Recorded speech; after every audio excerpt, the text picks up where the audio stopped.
Our next presenter is Engineer Rasha Saeed Suleiman.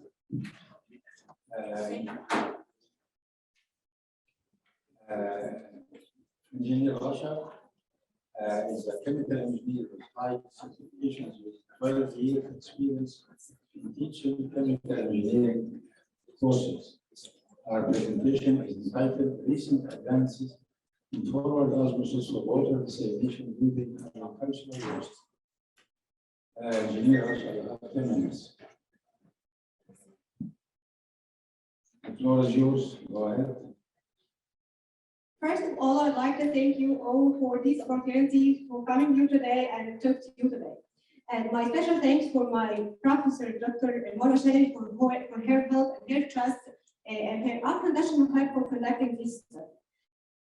And the topic of my presentation today is about recent advances in forward osmosis for water desalination using agricultural waste product.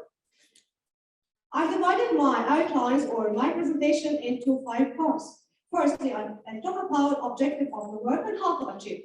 Secondly, I talk about materials and methods. Then I move on to the most important part of the presentation, which talk about results and discussion, and finally conclusion.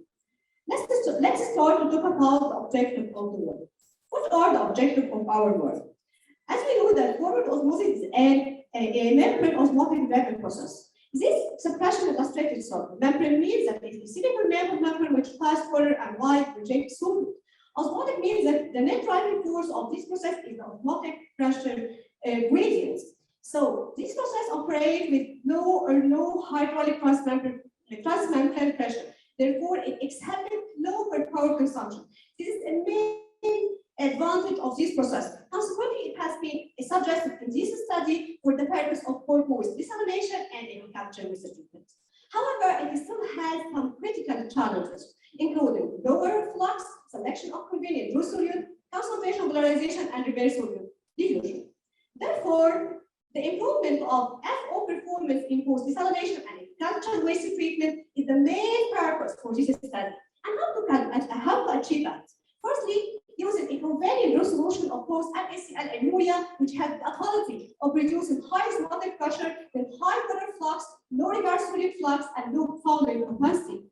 Second, using improved semi-permeable membrane of high permeability, subjectivity, and high rejection, such as thin-film composite membrane.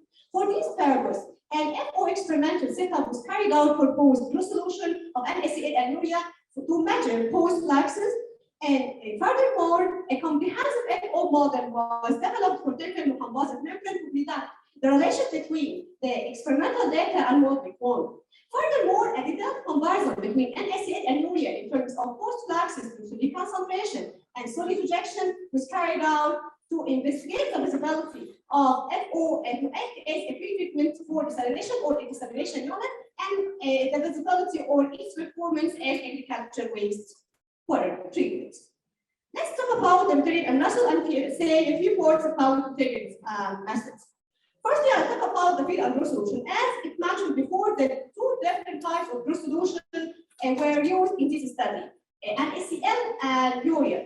The following concentration were used in our study. Firstly, the feed solution of 4 grams per liter NaCl and resolution of 10 grams per liter NaCl to evaluate the performance of FO as a treatment for desalination unit or as a desalination unit. The second case, feed solution of 10 grams per liter NaCl and resolution of 10 grams per liter urea to investigate the visibility of FO as agricultural waste water treatment.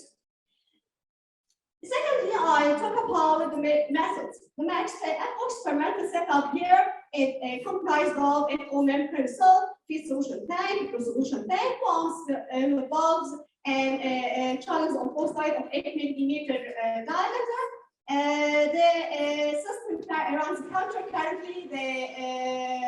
The system or the orientation of the system is the active layer feed solution, in which active layer faces the feed solution or vice versa. Here the membrane active layer and the change in the weight in the solute concentration were measured to calculate water flux. I reached to the most important part of this presentation, which is talk about results and discussion. The first one, to the FO performance, we have to discuss or illustrate the impact of net osmotic pressure on water flux. Why? Because the net osmotic pressure is the main driving force for this process. So the impact is so important. The impact of this net osmotic pressure is so important. As it's shown in this figure, we observed that there is an increase in water flux with corresponding increase in osmotic pressure as expected for both cases that it occurred. However, it was observed that the osmotic pressure in a case of 10 gram per liter NaCl was much higher than the osmotic pressure given in case of 10 gram urea. Why do you say? Because the NaCl is a monovalent electrolyte which can be dissociated into ions in water, while urea can be dissociated into ions in water. So the osmotic pressure here is much higher than the osmotic pressure here, and water flux is higher or much higher than the water flux here. Let's move on to the second point, the second impact, which is talking about termination time impact of water flux and brucellite concentration. As observed from this figure, we observed that there is a decline in water flux with time as expected. A decline in water flux. Why? Because the decline on water flux with time is a result of the decline in driving force as a result of fouling or accumulation of foulants on membrane surface.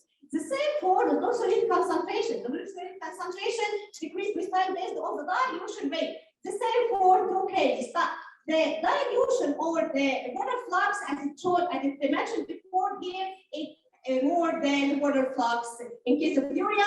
These results reveal that FO is exceeded in the dilution of both NaCl and urea to solution. Move on to the third part or the third point, termination time impact on reverse solid flux and solid pressure. The main reason of reverse solid flux or reverse solid diffusion or the back diffusion of blue solid concentration or blue solid flow, blue solid concentration or blue solid side to feed solid side is the higher concentration of blue solid. So by decreasing the concentration of blue solid with time due to or based on the dilution rate, there is a spontaneous result of decreasing the reverse solid flux with time. The same for solid rejection. There is a decline in solid rejection with time for two cases as a result of the decline in driving force and the decline or the increasing of foulants on the membrane surface. Moving the final point here, which talk about validation of modeling result with experimental one, as it's shown in this figure that in case of 10 gram per liter NaCl, the deviation was about 1.74 to 1.5, and in case of 10 gram urea with about 2.73 and 8.89. This indicated that these results or this model is in agreement. It got agreement with modeling. 1 minute. Okay, I'm finished. And it can be concluded from this study in the performance of FO was so good in terms of FO verification and application, and the performance of NaCl were much better than the performance of urea in terms of post fluxes, reverse solid flux, and solid rejection.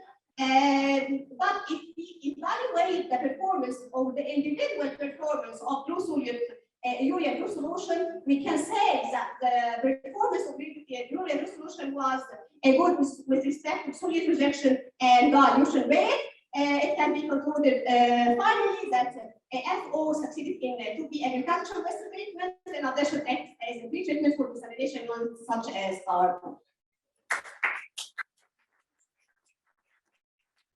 Thank you, Rasha.